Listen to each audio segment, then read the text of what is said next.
El día de hoy tenemos una columna, ¿no? Así es, estamos en comunicación con Belén López Marino, licenciada en Psicología, quien está a cargo de la columna Libremente. Belu, ¿qué tal? Tanto tiempo, ¿cómo estás? Buenas tardes, te saluda Julián, Leonel y Georgina.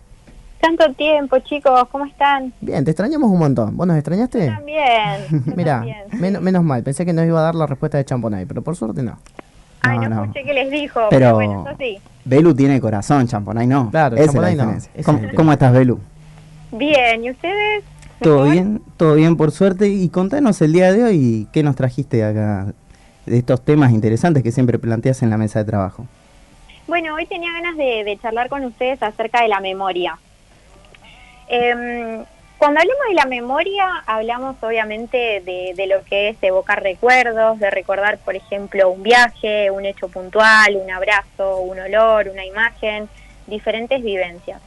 El recordar todas estas experiencias nos dan sentido de identidad y también de temporalidad, ¿no? Porque esta función, o sea, la memoria, nos permite reconocer cuánto tiempo ha pasado de estos recuerdos y ordenar nuestras experiencias personales. Me parece importante destacar que nuestro cerebro nunca se mantiene estático, ¿no? Como que va experimentando cambios constantemente y en este caso podríamos decir en relación a la memoria que actualiza información. Entonces, por ejemplo, ¿no? Cuando ciertas cuestiones que por un momento determinado tenemos que recordarlas por alguna situación puntual o específica, van perdiendo fuerza con el tiempo, ¿no? Se debilitan y ya no son recordadas y se reactivan otras o toman fuerza otros contenidos que comienzan a ser recordados. Como por ejemplo cuando tenemos que estudiar para un examen puntual y todo aquello que aprendimos o que memorizamos en aquel momento, después, obviamente, me lo preguntás a la semana y no te acordás de nada. El famoso estudio de memoria. Sí. El famoso.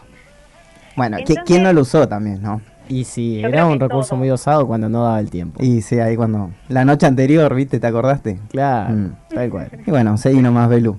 Bueno, después me parecía interesante, leí algo que, para compartirlo con ustedes, que bueno, decía que la palabra memoria es polisémica, eso quiere decir que tiene como muchos significados.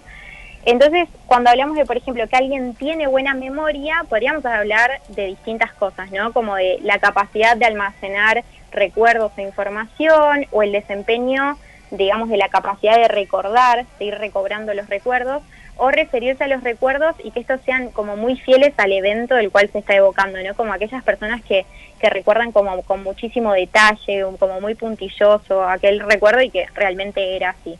Pero principalmente la memoria, bueno, es una función del cerebro que nos va a permitir codificar, almacenar y recuperar información. Si quieren les cuento un poco lo que yo entendí respecto a estos tres momentos, digamos, que conciernan lo que es la memoria. Te paro un ratito. Sí. ¿Esta última que mencionabas tiene que ver con la memoria fotográfica?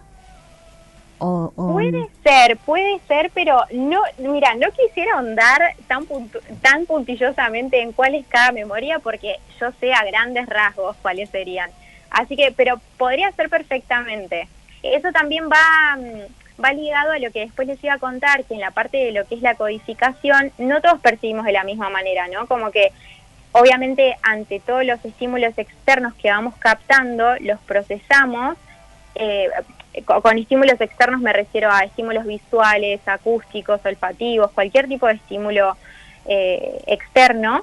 Y obviamente cada uno le va a atribuir un significado distinto. Entonces, por ejemplo, esto que traes vos, ¿no? De que alguno tiene como memoria fotográfica, está más ligada a que el recuerdo va a ser codificado, o ese estímulo va a ser codificado respecto a lo que vio, ¿no? Como ligado a ese estímulo visual.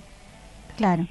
Entonces, por ejemplo, frente a un mismo evento o a una situación, viste que hay gente, por ejemplo, cuando te pones a recordar con alguien y uno se acuerda más de, no sé, por ejemplo, lo que estaba haciendo la gente en ese momento y otro se acuerda la música que sonaba u otro se acuerda cosas distintas.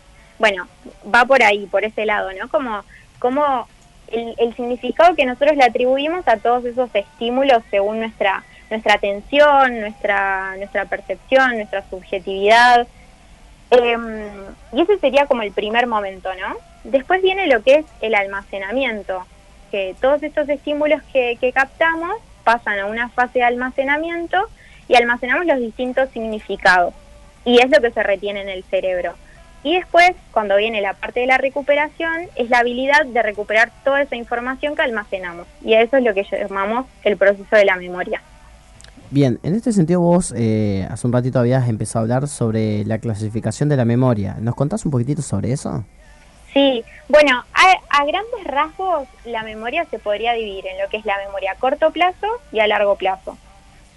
La memoria a corto plazo va a constar de procesos cognitivos que están encargados de guardar información por un corto periodo de tiempo. Esto sería alrededor de 7 a 50 segundos, un minuto.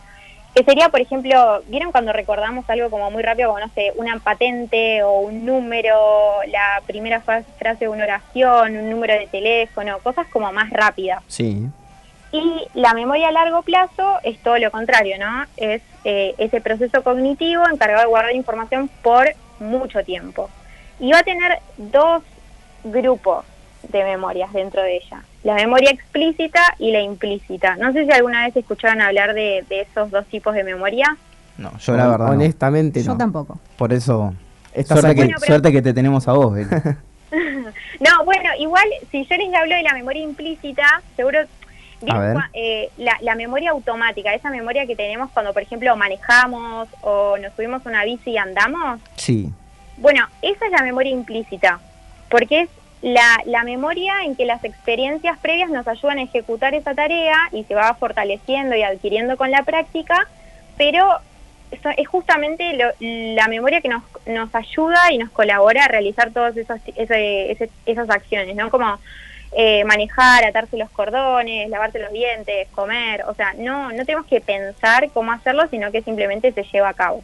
Claro. Eso sería la implícita, como de manera automática, ¿viste? Como automático, que lo haces sin pensar. Bien.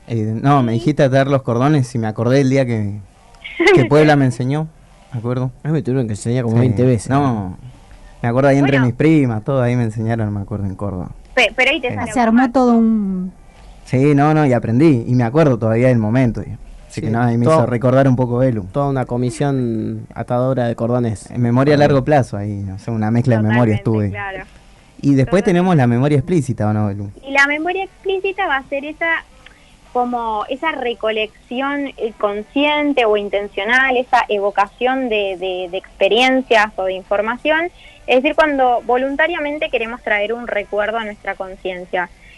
Por ejemplo, recordar una receta, recordar anécdotas, recordar eventos personales, recordar, por ejemplo, una consigna que te dieron para hacer un trabajo. Son esas cuestiones que traemos, digamos, que evocamos ese recuerdo para ejecutar una tarea. Y bueno, a grandes rasgos hay un montón más de memorias, pero me gustaba como contarles así una diferenciación bastante a grandes rasgos, digamos. Bien, buenísimo, Belu. Y bueno, como siempre te agradecemos.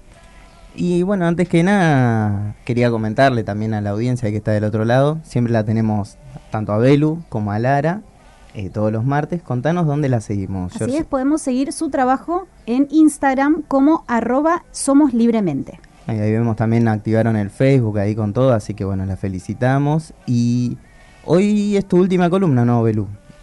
Sí, los voy a extrañar, pero Sí. bueno, ojalá nos reencontremos. Te vas a seguir, bueno, estudiando un poquito ahora en diciembre, así que bueno, esperemos que te vaya todo bien, tanto a vos como a Lara. A Lara la vamos a tener creo el martes que viene. Ahí. Sí, ella cierra. Y bueno, no también repasar, ¿no?, algunos temas que nos trajo Belu, ¿no?